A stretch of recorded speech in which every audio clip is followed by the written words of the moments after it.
uma empresa é basicamente um conjunto de pessoas que seguem processos de negócio. Então, os empreendedores são fundamentais e são o diferencial. Mas, na minha visão e do que eu vejo, eles têm que buscar transformar isso em cultura e processos para que a empresa gire com as qualidades que o empreendedor construiu, mas que isso não dependa dele acordar cedo. Então, talvez a coisa que eu tenha mais apoiado no negócio da minha família e que eu vejo nas empresas que a gente negocia aqui como M&A é isso. Todo mundo busca fazer aquisições de empresas que tenham uma boa marca, um bom time, que tenham um diferencial no atendimento ao paciente. Olá, ouvintes do Dani Talks. Hoje o episódio será um verdadeiro MBA em forma de conversa. E o melhor, com alguém que não só entende de números, mas sabe contar boas histórias de negócio, daquelas que começam em empresas familiares e chegam ao boardroom de uma das maiores marcas de saúde do Brasil. Meu convidado é o Luca Mosena, ex-MA Manager do Grupo Fleury. Ele foi responsável por aquisições que somam mais de 120 milhões de dólares em valor de mercado, apoiando a companhia em seu momento histórico de fusão com o Hermes Pardini, que criou a maior empresa de medicina diagnóstica do Brasil. Ele é jovem, brilhante e acaba de ser aceito para o MBA em Cornell, uma das escolas de negócios mais renomadas no mundo.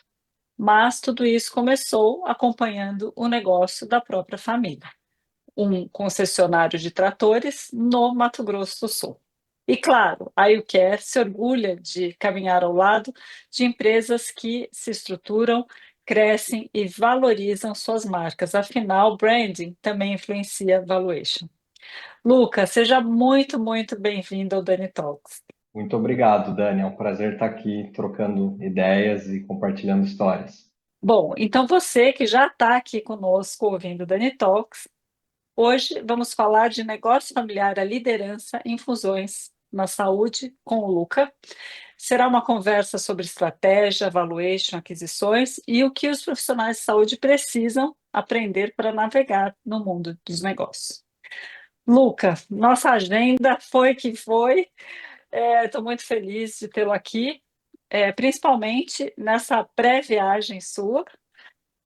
Muito obrigada pelo seu tempo. E para a gente começar, eu gostaria de abrir para uma pergunta relacionada à sua história e o quanto você vem aprendendo na prática. Você tem uma história que começa com um negócio familiar que, em paralelo, atuou, né, nesse desenvolvimento de carreira aqui em São Paulo. Você ajudou a transformar com resultados incríveis como a virada de EBITDA e desenvolvimento do próprio negócio familiar.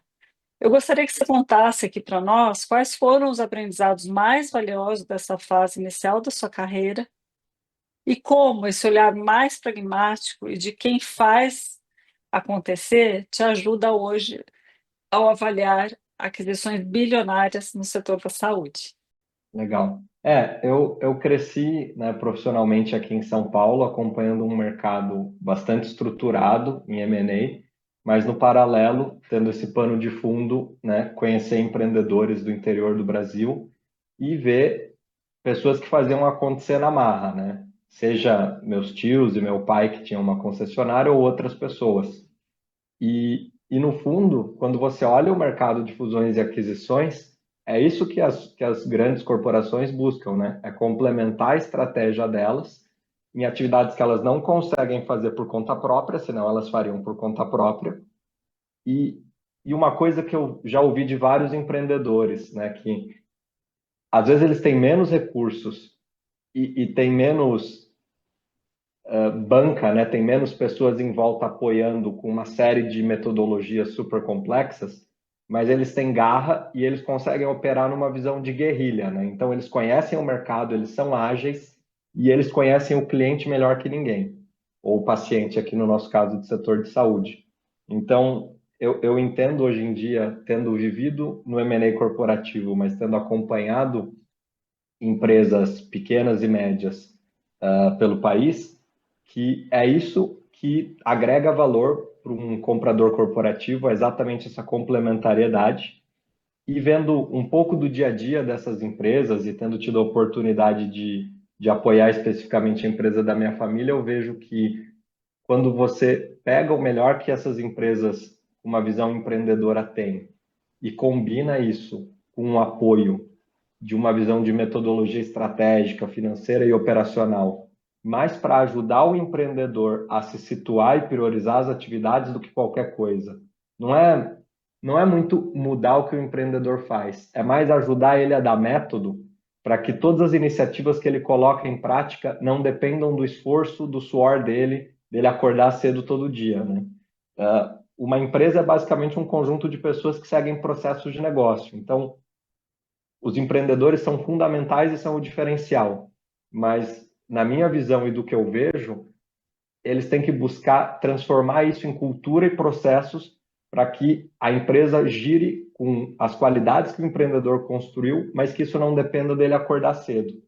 Então, talvez a coisa que eu tenha mais apoiado no negócio da minha família e que eu vejo nas empresas que a gente negocia que como M&A é isso.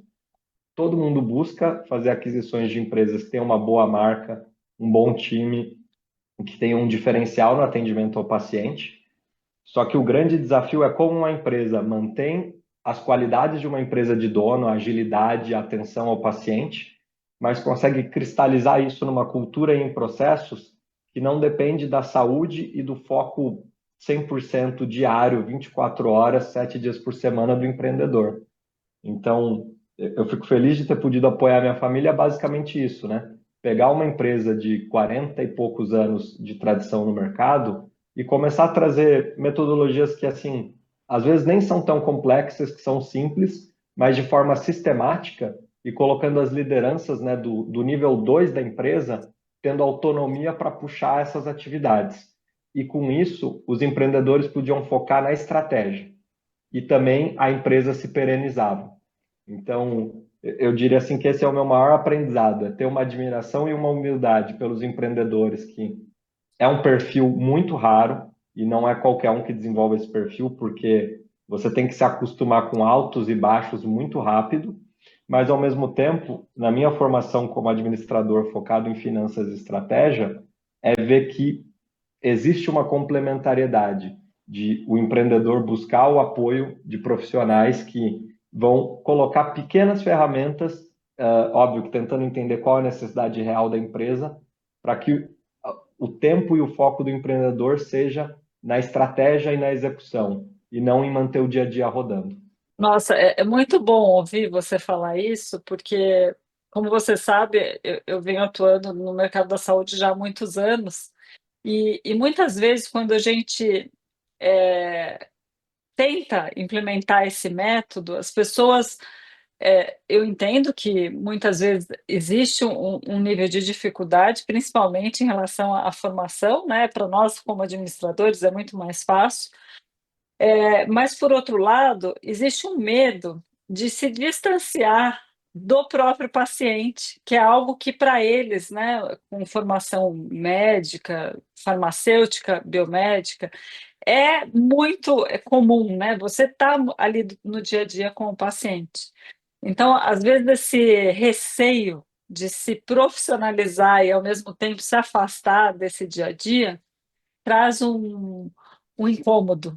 E que, na verdade, é possível, né? Assim, dividir o tempo nessas duas coisas e realmente dividir com as pessoas que possam fazer isso até melhor do que nós. Exato. E assim, se eu puder contribuir, eu acho que o mais importante no fim do dia é a gente ter clareza do nosso perfil. Eu vejo no setor de saúde, entre outros perfis, mas a gente vê que os profissionais da saúde que empreendem, eles acabam caindo em duas grandes canaletas, né? A primeira canaleta do assistencial, do técnico, que gosta de estar atendendo as pessoas, ou está fazendo pesquisa em bancada, está processando exames, está fazendo cirurgia. Ou o outro perfil, que é o médico que gosta da profissão, mas que vai tendo uma visão um pouco mais macro e vai se tornando um gestor médico, ou, enfim, um gestor da saúde. E eu acho que tem que ter clareza nesse perfil. Se o profissional se vê como primeiramente, um profissional da saúde, talvez a estratégia seja ele seguir na governança da empresa numa visão de sócio e ter administradores profissionais, enquanto ele foca em atender o paciente e, com as experiências que ele tem na ponta, como isso pode ser proposto a nível de estratégia. E se o sócio tem uma visão mais de gestor, já é inevitável que ele vai ter menos tempo para dedicar na parte assistencial. Então, assim, eu vejo que o profissional tem que ter clareza com o que ele sente que é o, o plano dele e o que ele se sente confortável e tentar construir em cima disso, não contra isso. E tendo essa clareza, é achar parceiros, né, que ajudem a estruturar isso da forma que ele busca, só que, óbvio, com uma metodologia que entregue o resultado para o paciente, para a empresa, para os colaboradores. Então, eu acho que ter sinceridade no diagnóstico e aí construir em cima disso Uhum. tem soluções em todas as frentes para todas as pessoas. E não quer dizer que você vai abdicar daquilo que você gosta mais ou acredita que tem maior afinidade, né? Agora, pensando que a gente tem aqui muitos ouvintes que fazem parte do setor da saúde, e com certeza eles estão aqui querendo te ouvir e entender como que essas aquisições e fusões têm sido movidas e realizadas. Mas antes disso, pensando um pouco nesse diagnóstico de gestão, eu acredito que os indicadores financeiros eles acabam despertando alguns movimentos. Desde aquele movimento de eu preciso me movimentar, até movimentos de que eu estou bem, eu vou continuar nesse caminho. Se a gente fosse aqui de uma forma mais objetiva e simples, obviamente, trazer quais aqueles KPIs financeiros que você, pela sua experiência ao longo desses anos, recomendaria para que esses profissionais tivessem uma preocupação maior e analisassem em seu dia a dia? Perfeito. Eu só vou dar um passo atrás que eu queria reforçar o seguinte. Para você ter uma boa análise de indicadores, você tem que ter a geração dos dados com muita qualidade. O que isso exige?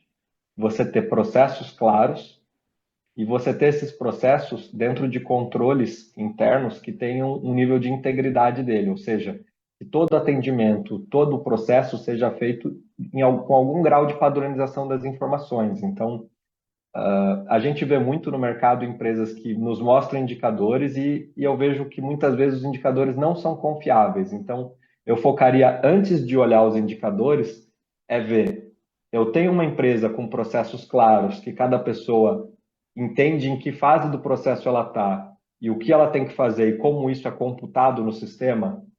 Ok, tendo isso, aí eu entro na conversa dos indicadores. Excelente, E obrigada.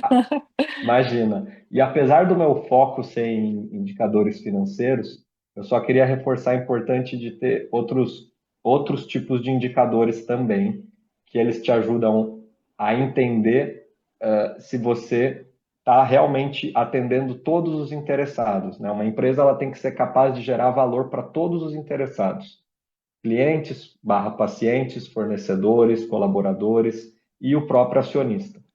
Então, é importante ter indicadores operacionais. Eu diria aqui que a gente tem uma quebra entre eles em alguns tipos, né? O primeiro indicador operacional que eu acho importante é fluxo, ou seja, qual que é o volume que você é capaz de atender de algo e quanto você realmente está usando desse volume que você é capaz de atender. A segunda grande categoria de indicadores que são importantes é o indicador de retrabalho, ou seja, para aquele fluxo que passa de algum tipo de volume, de atendimento, de cirurgia, de consulta, de exame, o quanto que você está tendo que refazer aquilo, porque isso mostra o quanto que você está desperdiçando recursos, né, por quebras, por erros no processo. E terceiro indicador operacional que eu acredito ser muito importante é o tempo de espera, ou seja, entre você ter a ativação daquela demanda e você ter o desfecho dela, quanto tempo levou. E isso tem que ser combinado com uma visão normalmente um pouco mais qualitativa de você entender, ok, eu tenho essas métricas na minha perspectiva do meu sistema e do meu time de atendimento, ou operacional, ou financeiro. Como que é a percepção de quem está de fora sendo o usuário, o cliente desse processo? E aí você faz uma pesquisa e entende qual que é a percepção da pessoa da espera, da taxa de erro e retrabalho, e com isso você consegue entender, né, quanto que a sua capacidade operacional está sendo usada e qual que é a percepção do seu usuário, do seu cliente, do seu paciente disso. Tendo essa clareza operacional, você cruza ela com os indicadores financeiros. E eu quebraria eles em grandes termos e em alguns, que são, primeiro de tudo, rentabilidade. Então, para cada R$ 100, para cada X reais que você usa, o quanto que vira lucro ou o quanto que vira margem. Então, isso é importante para você entender o que está virando o resultado. Mas, ao mesmo tempo, você tem que entender também o quanto desse resultado vira dinheiro para o acionista, que é o que mantém a capacidade de reinvestimento e a atratividade disso. Seria uma segunda dimensão de indicadores, que seria a geração de caixa. Nisso você tem que entender desde o quanto do seu lucro, da sua margem, depois passa por tributação, mas também o quanto que fica, aspas, empossado no financiamento do seu capital de giro, né? Porque você não paga e recebe as coisas na mesma hora. Terceiro quadrante que eu entendo que seja fundamental em indicadores financeiros é o seu endividamento. Então, quão endividada ou como está a estrutura de capital da sua empresa. Tem dois grandes jeitos de você ver isso. O primeiro é, né, o quanto da sua empresa em total de capital é dívida, o quanto é patrimônio líquido. Então você vê a estrutura de capital da empresa.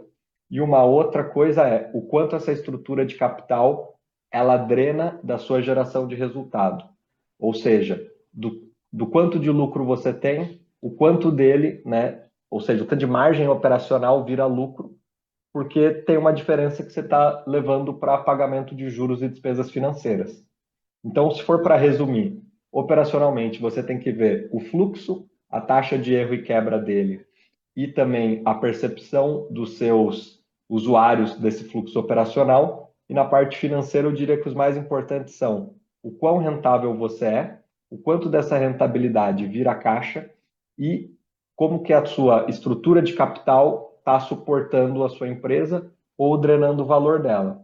E aí eu só complementaria que é importante, isso é uma visão macro, é importante que você faça essa visão, caso você tenha segmentos diferentes, essa visão em detalhe, para você não se perder nas médias da empresa. Então, se você tem uma série de unidades ou uma série de serviços diferentes, você tem que entender qual que é a lucratividade individual de cada serviço, o quanto cada serviço está gerando de resultado, para você entender aonde você deveria focar e onde você talvez teria que desfocar. E quando você traz isso, por isso que no início eu falei que aqui o Dani Talks hoje é uma aula ou é um curso de MBA, porque eu fiz MBA, você vai fazer, a gente fica 2 anos para depois falar isso com bastante segurança, e você em poucos minutos está aqui contando para nós. Mas quando você traz, né, essa questão de separar, e acho que assim, eu acredito que isso faz toda a diferença, pensando em uma empresa que tem alguns clientes que respondem por grande parte da receita, eu também posso fazer isso por cliente, certo? Certo? E é fundamental. Uma das coisas que é um dos maiores fatores de risco numa empresa, e aí eu vou falar uma tecnicalidade aqui, vou tentar me limitar a uma nesse podcast, mas que para mim talvez é uma das teorias mais importantes em administração, é o conceito de Porter, que são os poderes de barganha numa cadeia, né, de valor. Ou seja, o que eu estou querendo dizer com isso? Quando você olha a sua empresa, você tem que olhar ela em como ela está posicionada em poder negocial com seus fornecedores, com os seus clientes, e também estar atento a eventuais entrantes e substitutos. Com isso, você consegue começar a explorar de um jeito um pouquinho mais sistemático onde estão os seus fatores de risco e como você gerencia eles. E um bom jeito de você tentar colocar isso na prática Tá bom, deixa eu olhar meus clientes. Quão concentrado eles são? Desses clientes, quais podem querer me substituir? Quais eu tenho um diferencial de atendimento que para eles é insubstituível? O quanto da minha receita depende deles? Se eu perdesse eles, o que aconteceria comigo? E a mesma coisa para os seus fornecedores. Depois que você faz essa análise, você tem que tentar priorizar os cenários que te deixam mais preocupado, né, colocando de uma forma bem simples, e bolar planos de ação para gerenciar eles. Então, vou te dar um exemplo. Se você percebe que você tem uma parte do faturamento muito grande dependente de um cliente, e você tem a preocupação de que isso não seja sustentável, talvez o caminho aqui seja você direcionar o seu time comercial e seu time de atendimento para novas frentes, para gerar novos clientes e diluir a representação do todo. Não é porque um cliente é relevante que esse risco é um problema para você, mas você não precisa ficar dobrando a aposta e aumentando esse risco. Você pode ir criando uma diversificação. Vou dar um outro exemplo só para não ficar nos clientes. Se você olha que você tem uma cadeia de fornecimento que para tal insumo é algo muito chave e ter uma interrupção disso é um impacto relevante, você pode ter uma estratégia de trabalhar com mais de um fornecedor e ter uma capacidade de oscilar a sua demanda entre um e outro.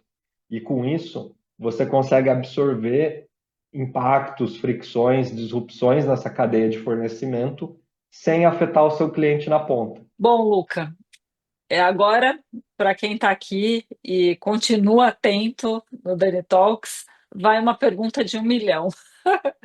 É, pensando em uma venda de empresa, o que, na sua opinião, mais valoriza uma empresa na hora da venda e o que realmente chama a atenção de um comprador corporativo? Perfeito. Eu vou quebrar a resposta porque eu acho que o que chama atenção e o que desvaloriza uma empresa, às vezes são coisas bem diferentes. Mas, começando pelo que chama atenção, é o que é insubstituível, é o que o corporativo não vai conseguir fazer por conta própria. O que é isso? Isso é você ter uma confiança do seu público, do seu paciente, de que o seu serviço é bom. Isso muitas vezes é transmitido e cristalizado em uma marca. Quando é numa marca, melhor ainda, porque aí você já não tem a dependência tanto de uma pessoa que pode se aposentar, mas muitas vezes também está atrelada a marca com a pessoa, com a família, o que tudo bem também. Em segundo lugar, é a capacidade de ter se posicionado de um jeito no mercado que a empresa é capaz de operar de um jeito sustentável e que isso pode ser incorporado, né, numa outra empresa de forma robusta e segura. Então, assim, quando um corporativo quer entrar num mercado, ele precisa começar de algum lugar. Então, se ele começa do zero, muitas vezes você não consegue reexplicar o que seria estrategicamente o melhor jeito de fazer as coisas, porque os espaços já estão ocupados. Então, uma empresa que soube ocupar os espaços certos do mercado de um jeito que faz sentido é algo muito atrativo, porque isso é dificilmente substituído do zero. E também, aí é uma coisa que varia mais da estratégia, né, de cada corporativo, mas eu fico feliz de dizer que nos lugares que eu trabalhei era sempre uma prioridade, eu aprendi muito em como tentar analisar e buscar isso, é entender o que realmente é uma operação de qualidade, ou seja, que você vai conseguir aportar como corporativo outras coisas que melhorem, mas que você vai já aportar pessoas e práticas e uma cultura que são aderentes muitas vezes àquele mercado, àquele público que você não conhece e que isso faz toda a diferença e você demoraria anos em tentativa e erro para descobrir como atender bem aquele público, aquela região. Então, resumindo, uma empresa que tem uma visão de qualidade e de confiança do público, que isso está cristalizado numa marca, uma posição estratégica que foi construída de um jeito sustentável e vantajoso, e essa cultura e essa capacidade em processos e pessoas de fazer um atendimento de qualidade de um jeito que é adequado à especificidade do público ou da região, isso são coisas que, em geral, um corporativo não consegue replicar do zero. E quando algo é raro, é muito difícil você fazer de novo. E quando algo é raro e difícil de fazer, você paga por isso. Então, é onde os corporativos buscam ir complementando o portfólio deles. Então, é isso que chama a atenção de um comprador corporativo, eu diria, em quase qualquer setor. O que desvaloriza uma empresa, eu diria que principalmente é o despreparo. Ou seja, se você tem uma empresa que já chamou a atenção do mercado e que é interessante, o objetivo do comprador é que seja algo o mais eficiente possível e com o mínimo de riscos. E, basicamente, o que reduz risco e o que torna uma transação eficiente é o preparo. Ou seja, você ficar atento, ver os seus potenciais riscos trabalhistas, tributários, comerciais, você estruturar o seu time de gestão e buscar que você tenha pessoas que estão preparadas para gerar os dados e gerir a empresa enquanto você está nesse processo, né, de uma eventual transação. Você ter as informações organizadas, você conseguir ter ciência de quais são suas fragilidades, mas conseguir indicar que tem planos de mitigação para elas e que você tem essa estratégia toda documentada. Porque eu vejo que na maioria das vezes os problemas, pior do que o problema em si, é o fato de você não ter clareza de quão grande é o problema ou onde ele está e como solucionar. Então, eu diria que o que mais desvaloriza uma empresa numa negociação, em geral, é o despreparo e a falta de clareza de quais são as forças, quais as fraquezas e como que você mostra de um jeito transparente a fraqueza, mas mostrando que, assim, não é o fim do mundo. Você tem um plano, isso é endereçado, tanto que a empresa está aí, está indo bem. Então, eu diria que é isso, assim, a receita do bolo não é complexa de entender. Acho que o difícil é fazer. E por isso que eu reforço aqui minha admiração aos empreendedores, né? A Sim. teoria e observar o que é feito e o que dá certo não é tão complexo. Agora, você está na ponta fazendo dar certo com os desafios de todo dia, isso realmente é admirável. E agora até a gente trazer para mais perto ainda essa conversa, trazer um pano de fundo do mercado de medicina diagnóstica, porque você tem já uma grande experiência, eu atuo nesse setor já há muitos anos. O que que eu entendo, né? Você participou já de muitos processos e diretamente da fusão entre o Hermes Pardini e o Grupo Fleury, que foi um movimento que se consolidou como o maior grupo de diagnósticos do país. E tendo em mente esse pano de fundo, quais foram, na sua opinião, os bastidores desse processo e o que essa fusão representa para o nosso setor? E qual é a sua opinião em relação a isso? Então, eu tive uma fase muito feliz no Grupo Fleury nos últimos 4 anos e foi um grande aprendizado.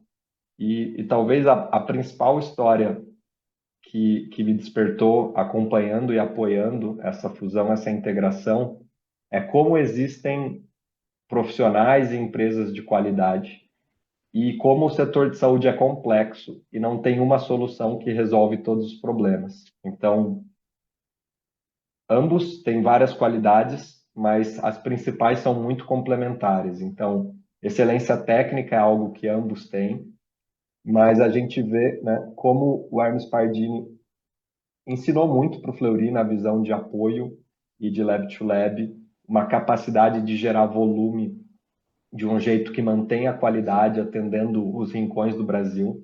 Acho que isso foi um grande aprendizado para quem veio da operação do Fleury como eu.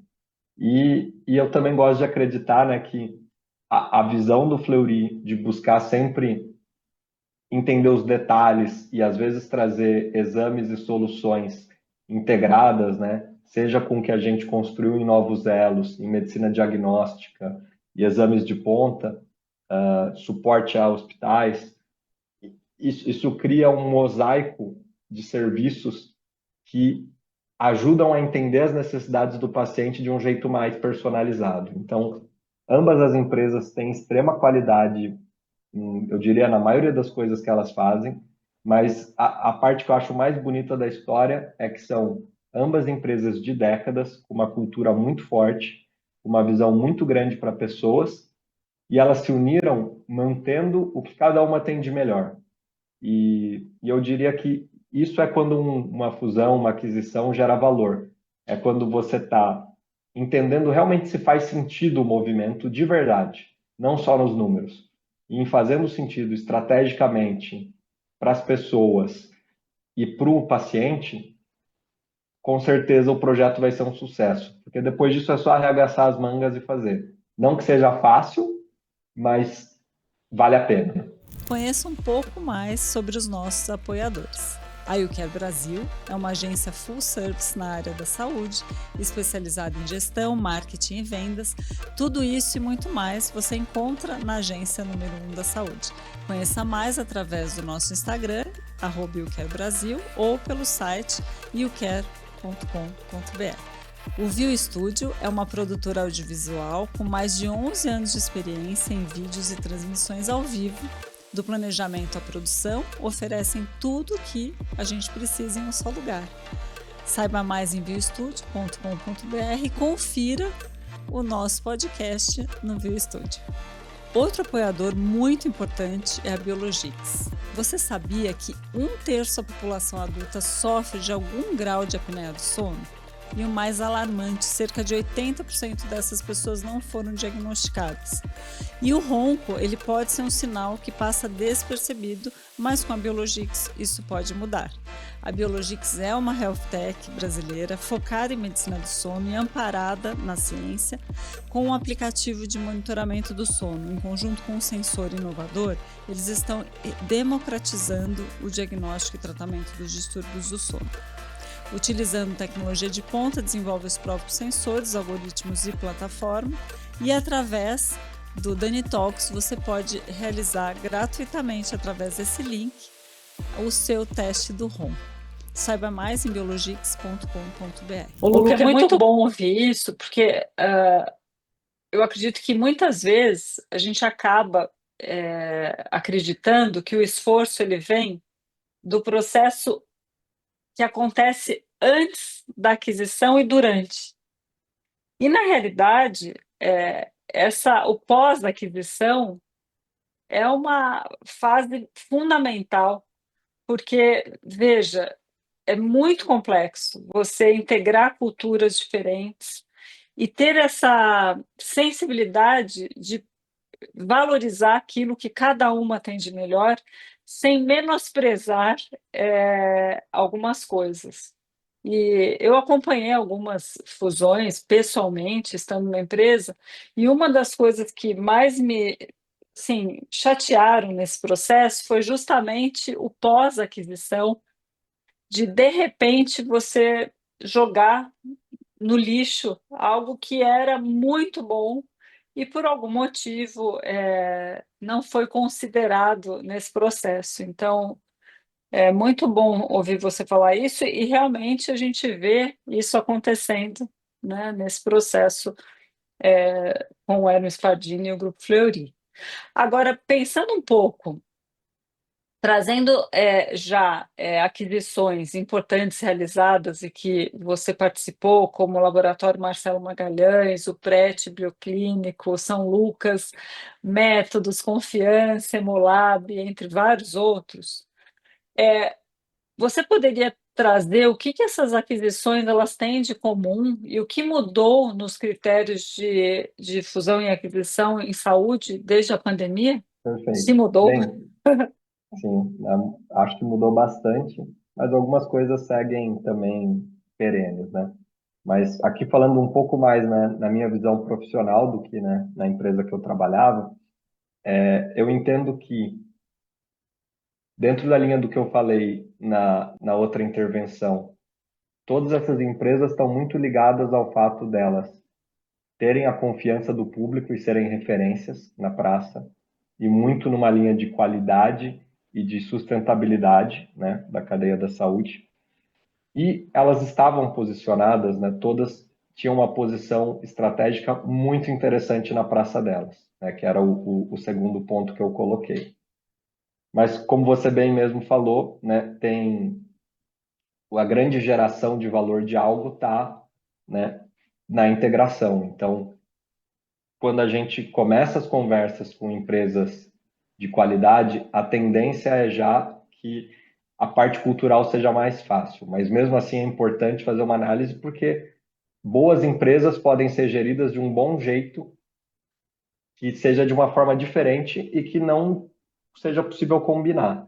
Então tem que ver se tem fit, né? Se tem encaixe no funcionamento das empresas. Às vezes não tem, mas eu diria que o grande fio condutor de tudo isso eram empresas que eram referência nas praças delas, uma atuação de muita qualidade e que durante o processo de diálogo, né, pré-transação, pré-anúncio, as duas partes tiveram muita clareza, cooperação e sinceridade de entender os desafios e deixar eles bem amarrados.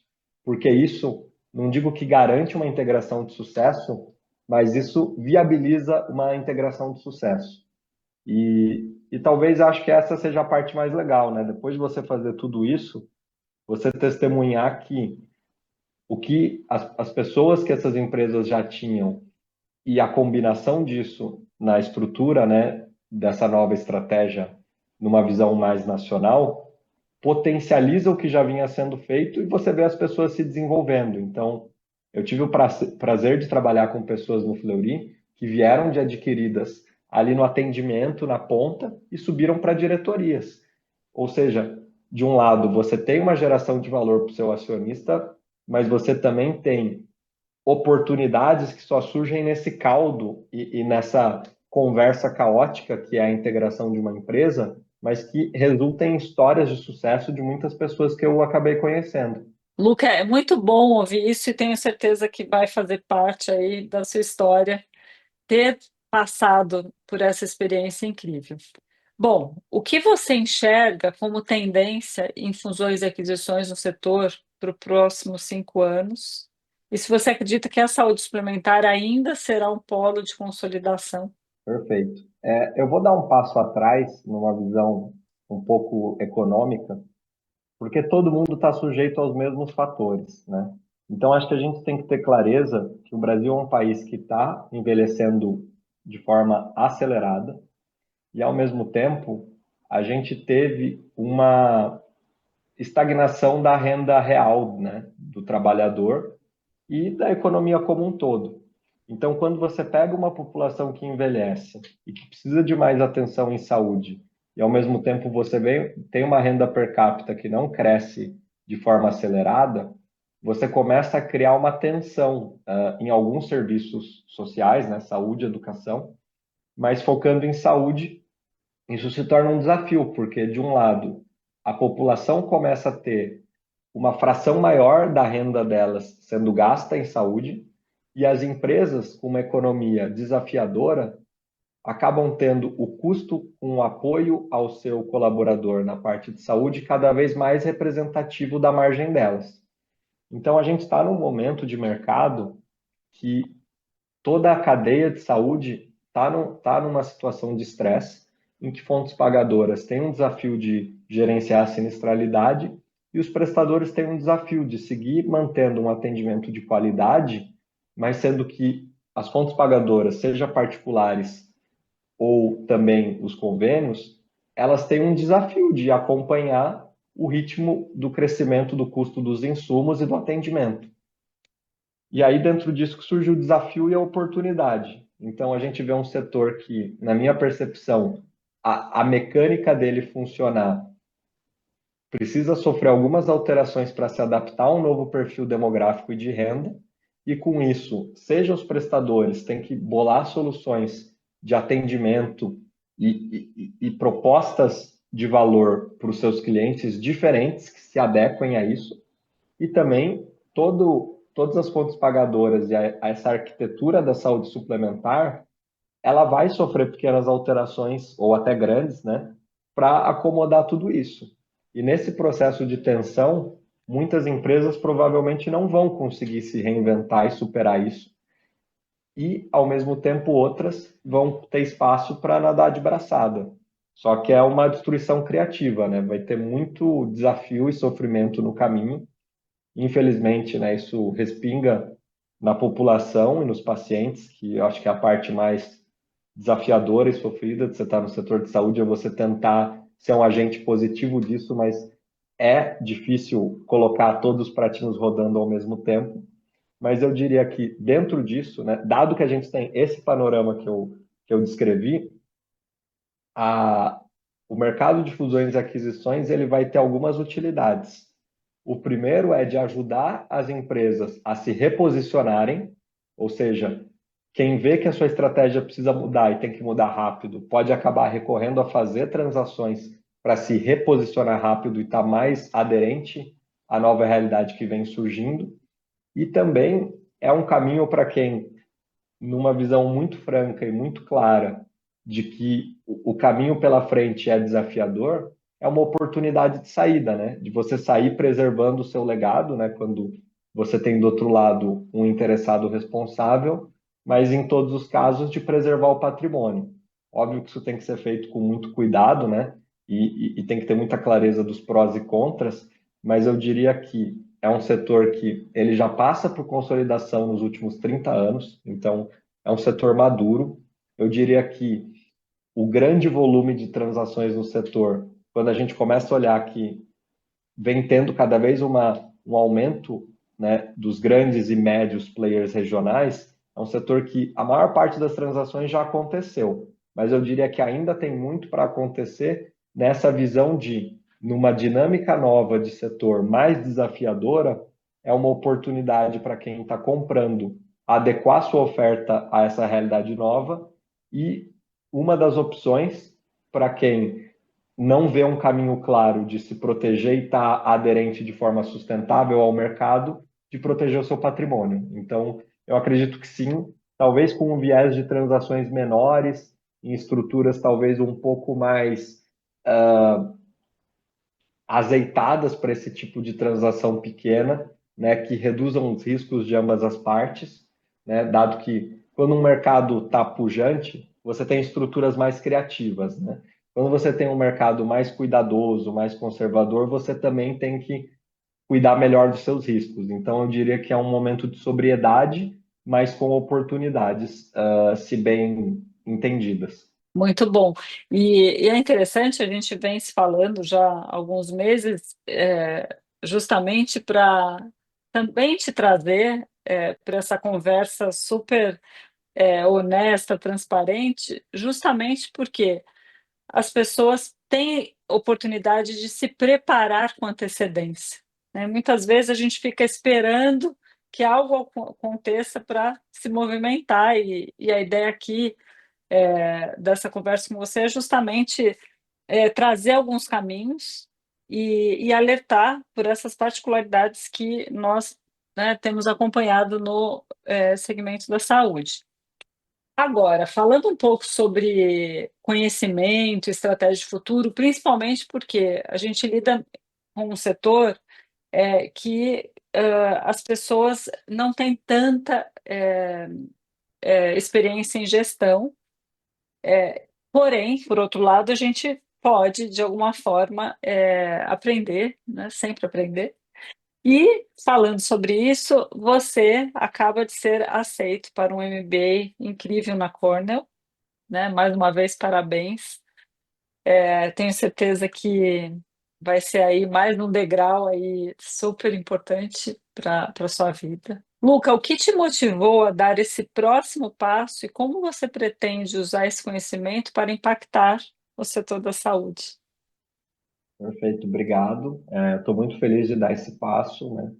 E o meu objetivo é estar cercado de pessoas interessantes, com histórias de vida diferentes e que contribuam para eu ter uma perspectiva talvez mais completa das coisas, para ser um profissional mais eficaz. Só que, acho que falando especificamente no setor de saúde, né, que eu acho que é o setor que tanto eu e você aqui temos como paixão e profissão, os desafios do setor envolvem muito a capacidade de você coordenar soluções entre muitas pessoas, muitas organizações, estabelecendo confiança e tendo competições e disputas dentro disso, mas tentando colocar isso numa dinâmica sustentável.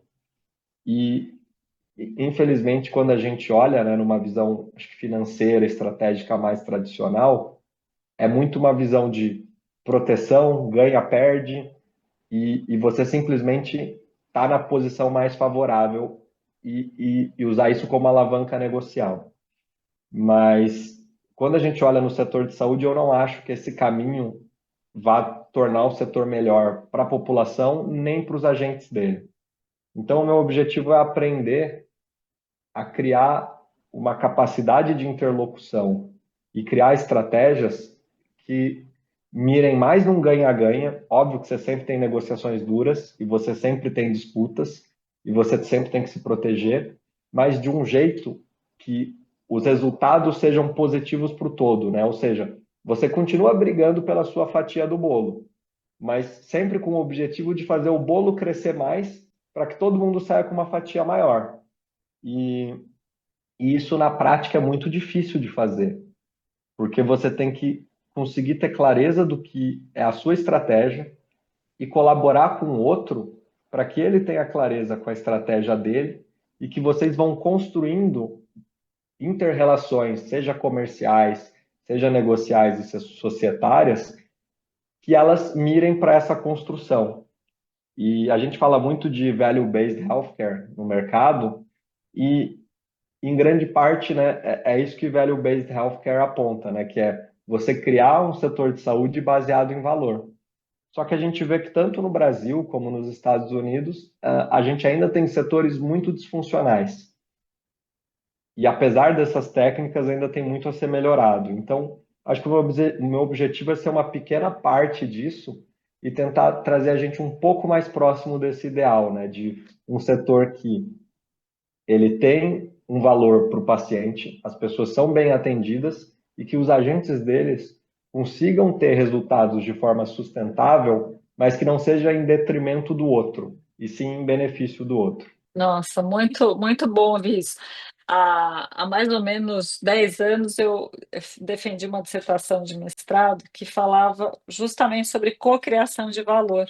E na saúde, realmente, a gente tem muitos atores, e você trouxe aqui algo que muitas pessoas vêm buscando, e saber que você vai, né, quando você retornar, ter também esse ponto de vista norte-americano sobre estruturação das empresas, governança, posicionamento estratégico, para somar a todos esses esforços que vêm sendo feitos no setor, né, Luca? Exato, esse é o objetivo. Mas acho que estar em volta de pessoas que também Sim, têm o mesmo objetivo e que te dão novas perspectivas e colaboram é o caminho sim, para a gente tentar achar essas soluções. sim, com certeza. Bom, sucesso total aí nessa sua nova etapa. Agora, estamos chegando ao momento final aqui do Dani Talks e para todos os nossos convidados, eu costumo fazer uma pergunta relacionada a quem está, o que está por trás do que o Luca é hoje e quer deixar como mensagem. Se você fosse a capa de uma revista importante, que frase traduziria a sua missão e o impacto que você quer deixar no setor e no universo dos negócios? Perfeito. Bem, eu só queria, né, assim, se for para pensar o que eu imagino, eu talvez gostaria de mudar um pouco a capa, no seguinte sentido. Eu acho que os desafios que a gente tem no setor de saúde, eles não vão ser resolvidos por soluções individuais. Eles vão envolver uma série de pessoas colaborando. Então, dado que o que eu acredito é que com tecnologia e com cooperação e com soluções criativas, a gente vai conseguir atender as pessoas de um jeito sustentável financeiramente para elas e para a cadeia de saúde, eu acho que a foto de capa teria que ter o máximo de pessoas possível, porque seria um sinal de que assim tem muita gente dedicada colocando esforço nisso e em conjunto elas vão entregar. Então, eu gostaria de ter uma capa de revista que fosse finalmente conseguimos um setor de saúde sustentável que atende bem todo mundo. Mas para isso acontecer, eu ficaria muito feliz que eu fosse um rostinho no meio de tantos rostos que talvez você precisasse de uma lupa ou nem assim me achasse na capa. Mas para grandes desafios, nunca é uma pessoa só.